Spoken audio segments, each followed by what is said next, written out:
গায়রত কাকে বলে জানেন?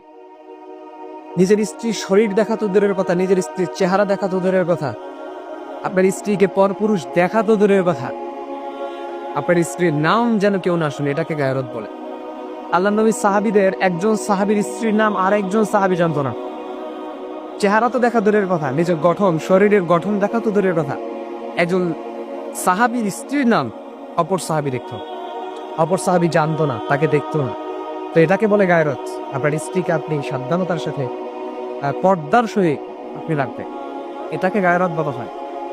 আপনি এমন জীবনসঙ্গী বেছে নেবেন যে জীবনসঙ্গী খাদিজা রাদিয়াল্লাহু তাআলা আনহার চরিত্রের সাথে মিলে, যে জীবনসঙ্গী খাদিজা রাদিয়াল্লাহু তাআলা আনহার মতো হাজার কষ্টের পরেও আপনার সঙ্গে থাকবে। তার চেহারা থাকুক বা না থাকুক, বয়স কত হয় হোক, তার ধন সম্পদ থাকুক বা না থাকবে, এমন জীবনসঙ্গী আপনাকে নিতে হবে যে জীবনসঙ্গীকে জীবনে কোনো পরপুরুষ তাকে চোখ দিয়ে দেখেনি, তার নামটা পর্যন্ত শুনেনি, এটাকে গায়রত।